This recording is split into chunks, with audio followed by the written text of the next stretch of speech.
வணக்கம். சுப்பிரமணியம் யோகாமணி சேனலுக்கு உங்களை அன்புடன் வரவேற்கிறேன். இன்றைக்கி சமையல் குறிப்பில் நம்ம பார்க்க போகிறது தஹி சோலை எப்படி செய்கிறேன்னு பார்க்கலாம் வாங்க. அனைவருக்கும் அன்பு வணக்கம். திருமதி சுப்பிரமணியம். சமையல் குறிப்பில் இன்றைக்கி நம்ம செய்ய போகிறது சப்பாத்தி பூரிக்கு தொட்டுக்கிறதுக்கு தஹி சோலை. 1 கப் கொண்டக்கடலை எடுத்து ஓவர் நைட் சோக் பண்ணி வச்சுருந்தேன். அதை குக்கரில் காலையில் ஒரு 6 விசில் வேக வச்சு நல்லா சாஃப்டாகிற வரைக்கும் வேக வச்சு எடுத்துட்டேன். இது இப்போ தனியாக ஒரு பாத்திரத்தில் மாற்றி வச்சுருக்கிறேன். இதுக்கு தேவையான மசாலா இப்போ ரெடி பண்ணிடலாம். ஒரு 12 முந்திரி பருப்பு சோக் பண்ணி வச்சுருக்கிறேன்.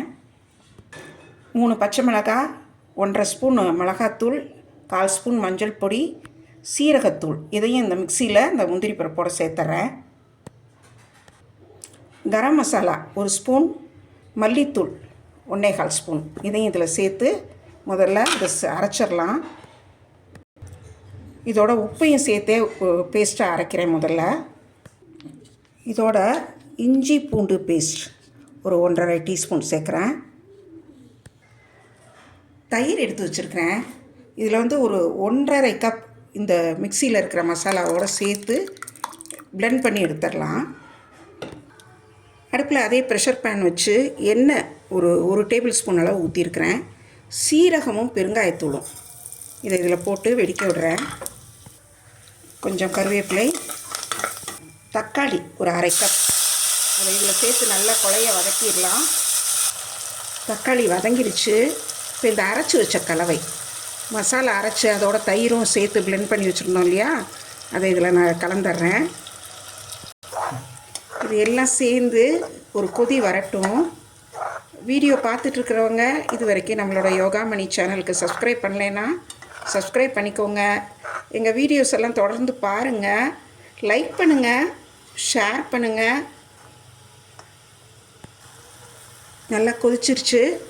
ஒரு 2 நிமிஷம்தான் ஆச்சு இது கொதிக்கிறதுக்கு. இப்போ இந்த வேக வச்ச கொண்டக்கடலை இந்த சோலையை வந்து இதில் சேர்த்துடலாம். வெங்காயம் வட்ட வட்டமாக நறுக்கி வச்சது இது வதக்க வேணாம்.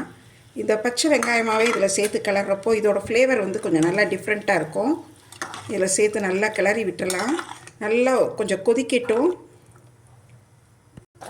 நல்லா கொதிச்சிருச்சு. இதோட இப்போ வந்து கிச்சன் கிங் மசாலா 1 ஸ்பூன் சேர்க்குறேன். இது வந்து பெய்டு ப்ரமோஷன் கிடையாது, நான் யூஸ் பண்ணுறதை உங்களோட ஷேர் பண்ணிக்கிறேன். இது கொஞ்சம் தூவி கொஞ்சம் பச்சை கொத்தமல்லியும் போடலாம். இப்போ இதை எடுத்து நம்ம பரிமாறிடலாம். இது வந்து சப்பாத்தி பூரிக்கு நல்லாயிருக்கும். ஜீரா ரைஸ், கீ ரைஸ், வேறு எதுவும் மைல்டு புலாவ் அதோடையும் சேர்த்து சாப்பிட்றதுக்கு ரொம்ப நல்லாயிருக்கும். இப்போ எடுத்து பரிமாறிடலாம். டேஸ்டியான தஹி சோலே ரெடி ஆயிடுச்சு. நீங்களும் செய்து பாருங்கள், எப்படி இருந்துச்சுன்னு சொல்லுங்கள். இந்த வெங்காயம் வந்து உங்களுக்கு இப்படி பச்சையாக சேர்க்க பிடிக்கலைன்னா நீங்கள் தக்காளியை வதக்கிறப்போ அந்த வெங்காயத்தை சேர்த்து வதக்கலாம். ரெண்டுமே நல்லாயிருக்கும். பச்சை வெங்காயம் வாசனை பிடிக்கும் அப்படின்னா இந்த மாதிரி பச்சையாக சேர்த்துக்கலாம். செய்து பாருங்கள், எப்படி இருந்துச்சுன்னு சொல்லுங்கள். இந்த வீடியோவை லைக் பண்ணுங்கள், ஷேர் பண்ணுங்கள், எங்கள் யோகாமணி சேனலுக்கு சப்ஸ்கிரைப் பண்ணுங்கள். நன்றி, வணக்கம்.